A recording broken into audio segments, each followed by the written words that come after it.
Welcome back to the Cossy Arsenal channel. My name is Cossy. Welcome back to a brand new video. A lot of changes have happened at Arsenal this summer. New striker, new defenders, new midfield, and everything is changing actually. Now, the big question is, what is Arsenal's strongest 11 right about now? Mikel Arteta, for the first time in his life, has got a squad of about 27 to 28 players that he can actually trust. Now, the players that we were starting with last campaign have not gone away, and we're still bringing in more players. The likes of Kepa have come in, the likes of Christian Nogard, Matt Zubimendi, and the others. So what is Arsenal's strongest 11? Comparing what we had last season with the new players that have actually come in. This is a video that you might not agree with 100%, but there's so many points where we're going to agree. There are so many points where we're going to disagree. Just hit the like button in the comment box below. Let me know what is Arsenal's strongest 11 right about now. When we combine all the signings and we combine all the players that have been there, does Kai Havertz keep his place in the team? Does Declan Rice keep his place in the team? Do players like Martin Odegaard really need to adapt, or do they need to be dropped out of this starting 11? This is my Arsenal strongest 11 come next season, and if Arsenal play this team, I'm 100% sure we go on to win the league. Right, so let's get into it. Now, in goal, we've brought in Kepa in the market, but I don't think that really changes a lot. I think I'm gonna keep Ryan. But what Kepa changes really is it's the competition he actually brings to the team. It's the ability to have two good goalkeepers that are actually gonna be competing with each other at that topmost level. Now, last season, Raya was very good, and none of us can actually sit here and say Raya wasn't good. I think the point why Mikel Arteta really wanted a very good second choice goalkeeper was this. If you have two good goalkeepers, they're going to push each other, and they kind of make one very good goalkeeper, and you send that one good goalkeeper to match days, and everyone says, oh, your goalkeeper is good. But the truth is, that good goalkeeper is made from intense trainings, intense competition, and that is what Kepa provides. But David Raya, what a signing, by the way. We don't talk about this enough. We don't appreciate the signing of David Raya enough. Last season, at the beginning of the campaign, if this guy doesn't do what he did, if this guy doesn't give us the performances that he actually gave us, I don't think Arsenal are anywhere close to second. I think Arsenal would be in third or fourth. The only team that was close to consistent was Liverpool. But we were kept in games by David Raya. I'm not saying that's a bad thing. That is why we signed him. He's our player. But the truth is, Raya is such a good goalkeeper. And if you asked me, right now in the Premier League, top three goalkeepers. Maybe Alisson, Raya, and Sales, in my opinion. There is Ederson, obviously, in the picture. But for me, Raya is top three in the Premier League. And maybe top 5. In Europe, I could consider Donnarumma there. I could consider Manuel Neuer on his day. And I could also consider Mike Maignan and Jan Oblak, right? And then Thibaut Courtois. So he's like top 5, top 10 in in Europe and the whole world, right? So that would be my goalkeeper choice. And I think come next season, we're gonna see Raya a lot in goal. Now, at right back, yeah, guys, there's a problem here. You've got Gyllen Timber, played a lot of minutes last campaign. Obviously, he came off injured towards the back end of the campaign, but it should be okay to come back and revive his career.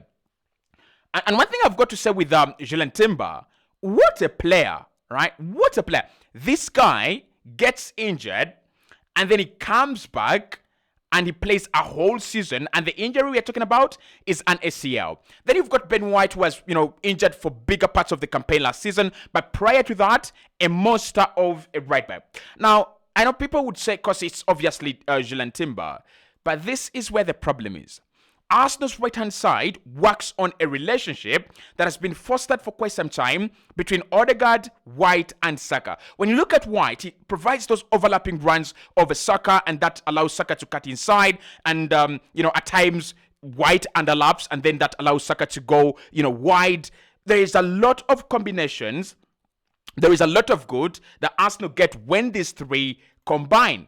So do we go with the chemistry of Ben White, Odegaard, and Saka, or do we go with the defensive reliability and just pure insane quality of Gyllen Timber? That's a very big, very, very, very big question. And this is going to surprise you. Like I said, this is a video where I'm just choosing Arsenal's best and strongest 11. I'm going to go with Ben White. I'm going to go with Ben White. People are going to call me crazy. People are going to abuse me. I pray you don't abuse me, really. But I think if you do, you will kind of have a point. Because Timber had a very good campaign last season. But for me, that relationship between Saka, Odegaard and White is priceless. That is how Arsenal score their goals. That is how Arsenal create their chances. That is the flow of the team. That is the heartbeat of the team in terms of offensive operations of the game. I'm gonna go with Ben White. Honestly, I'm sorry. Defensively, he's not as strong as as Timber. But in terms of going forward, in terms of those overlapping runs, in terms of those crosses, I am going to go with Ben White at right back. I'm really sorry. I love Timber. You guys know that. But for me, it's a no-brainer. Left back, there is Calafiori and Scully. Those are the only two ones that we can consider. Now, Mikel Arteta signed Ricardo Calafiori for a reason. And I can tell you that for that reason, I really, really don't care. I'm just going to go with Lewis Scully. What a player, what a talent. Lewis Scully, what a player, what a talent. He has just signed his new contract at Arsenal, and things are just going to get better when it comes to Lewis Scully. Now, what I love about Lewis Scully in the new system, we're going to talk about a new arrival in midfield, a player that loves to shift from midfield and drift to the left-hand side, and that is where Lewis Scully actually starts from. And Lewis Scully loves playing into midfield. So we might have an interswitch where our DM actually moves to left back and our left back moves into central midfield and Rice moves a little bit further forward, or anyone playing in that left 8 pocket moves a little bit forward. So for me, Lewis Scully is a no-brainer. Defensively, for his age, he's a joke. He needs to be investigated, and the investigations need to be really serious. How good is this guy for his age? And this is not as exaggeration. You can't dribble past Lewis Scully defensively, and also in terms of just coming forward and being invited, he comes. He's always invited to the party, and he never disappoints. Now, my problem with Ricardo Calafiori is this: if Ricardo Calafiori played there, Arsenal would have to look over their shoulder a couple of times. And now we no longer have Thomas Partey. We have got Martin Zubimendi. I am not saying Martin Zubimendi is not good in terms of winning the ball back, but I'm saying that with Martin Zubimendi, you're actually having a DM that will affect the offensive part of the game rather than the defensive part of the game more. Underline more, right? So I've gone with Lewis Scully because I think Calafiori is a liability defensive-wise, especially in wide spaces, especially in acres of space. Our centre-back, no-brainer. We've got Mosquera, we've got Calafiori. Sorry, we've got Calafiori as well as an option, Timber and the other guys. But for me, it's a no-brainer, isn't it? You're going to go Saliba. I don't know whether people really understand how good this guy is. I don't know how people really understand how good Saliba is. But you've got to go Saliba, and you've got to go Gabriel. Gabriel is back, fully informed. Our best centre-back last season was Gabriel. For me, player of the season, no question about that. Gabriel Magalhaes had a fantastic season. And these two have started a partnership that needs to be stopped and investigated right now. They score goals and they limit goals. Like, this is a centre-back partnership. In 2 years straight in the Premier League, they have conceded less goals than any other defense in the league. And as if that's not enough, Saliba is getting involved in goals, and Gabriel is a monster in the air and scoring goals. My only problem with Mikel Arteta and his team, they want to rely on set pieces. Why are we trying to rely on our defenders to stop goals and score goals? Let's find another way of scoring goals. Let's define our own attacking identity, and then we've already defined our defensive identity, and it is beautiful. But for me, that is the best Arsenal can go in terms of the back line. Mosquera, definitely is a good backup, a good choice. Zinchenko, good choice. But for me, that is the strongest backline Arsenal have at the moment. Believe me, you. Now, in midfield, a couple of changes are coming for me in my own way, right? And these are things people might not like, but I'm going to suggest them anyway, okay? So, at defensive midfield, let's first go with Martin Zubimendi. There's no question about this one. There's no question about Martin Zubimendi. Okay, how did I write that one? There we go. Martin Zubimendi. Martin Zubimendi as a DM changes Arsenal rapidly, drastically. Like, he's one of those players, right? He's one of those players that is going to transform the way we watch Arsenal from now, from the point that you watch this video to the end of last campaign. He's a different DM, kind of Toni Kroos, kind of Vitinha. I think he's closer to Vitinha than he is closer to Toni Kroos, because Toni Kroos always played with Casemiro behind him, and of course Vitinha plays with João Neves behind him, but Vitinha really, for me, doesn't need João Neves, honestly. I don't think Vitinha needs João Neves. Now, the beauty about Martin Zubimendi is he can be deployed in a couple of positions. You can play him alongside Declan Rice, Rice being the deepest player, or you can play him alongside Declan Rice, Zubimendi being the deepest player. And I've talked about Lewis Kelly and how his role is going to change at Arsenal. So this is what's going to happen. Because Martin Zubimendi is going to be in this role, just behind the defense, right? He's one player that loves kind of starting the game, like drifting to the left position. And then that means that Lewis Kelly is going to have a lot of time to and a lot of opportunities to move into the middle of the park. It is something that we're going to see a lot of the time as Arsenal fans, and you're going to enjoy it. Remember PSG? Let me take you back. You remember PSG? The good chances that Lewis Kelly created, where did they come from? Midfield runs. And Madrid, the goal, the assist to Mikel Merino, where does that come from? He's coming closer to the edge of the penalty area in midfield. So, honestly, we are going to love this combination, right? But for Arsenal, the one thing we'll get from Martin Zubimendi is going to be penetration. And Mikel Arteta has been talking about effectiveness in both boxes. This is effectiveness coming your way. So alongside Martin Zubimendi, then you would get... This is tricky, right? This is tricky. But let's first go with the players that are undroppable. Because Rice is like player of the season contender, okay? So let's go with Declan first. I think Declan Rice's energy, you add that to Lewis Kelly's bombing up and down the pitch. You add that to the intelligence of Zubimendi, and then you add that to just the honest work of someone like Martin Odegaard, very honest player, loyal servant.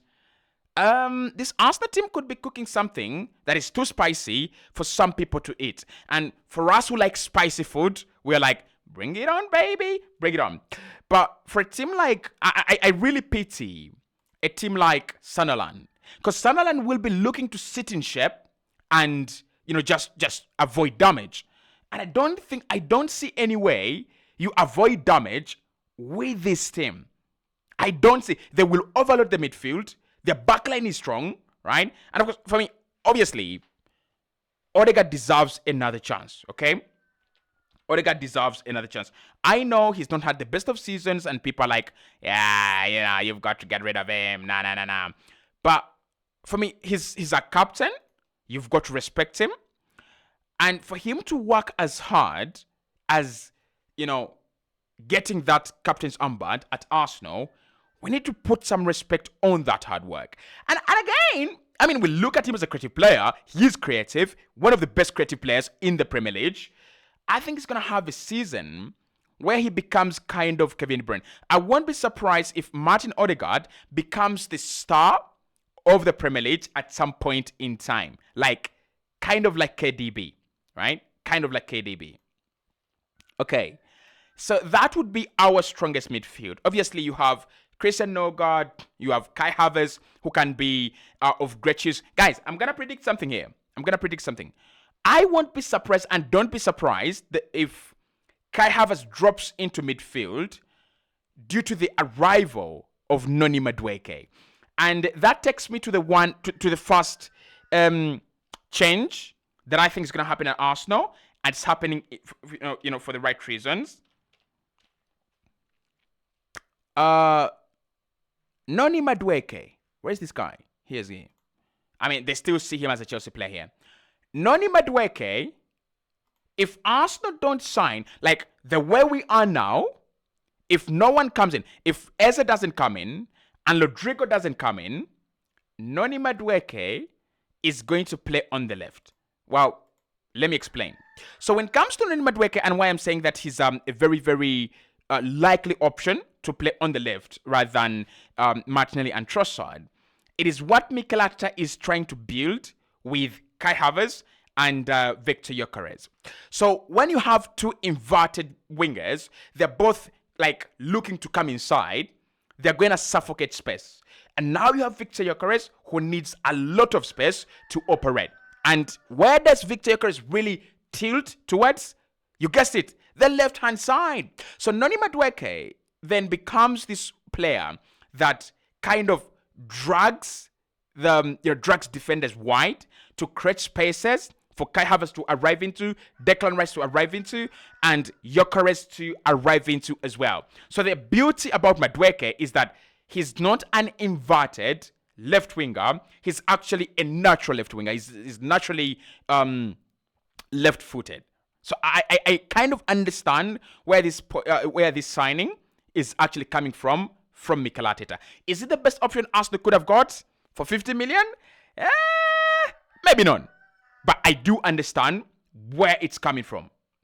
And then, obviously, up top, should I say it? Or you guys already know it.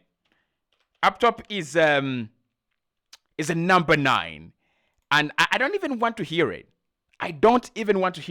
Like, whatever people say, Arsenal have got a number 9, one of the best in the league. One of the best in Europe. I don't want to hear it. And of course, Bukayo Saka. So, in all honesty, what we expected at Arsenal was that we would have a new attacking identity alongside Bukayo Saka. That if Arsenal really don't create anything through Saka, they can actually go out there and do something different. And I kind of feel like we've done that. I kind of feel like this team has become something different just by the few arrivals. Because I think Zubimendi, Rice, and Odegaard are creative enough for us to create chances for our number 9. And Gyokerez and Madueke bring something very, very dynamic and different to the table than we have seen last campaign. Hit the like button. This is my Arsenal's strongest 11 if we were to begin the season right now. But if we added Eze and we added Rodrigo, it would change. I think Eze eats up that Odegaard role, doesn't he? And Rodrigo definitely eats up the Madueke role. But I want your thoughts and opinions in the comment box below. I might have projected that Madueke thing, but bear with me. I really think it's going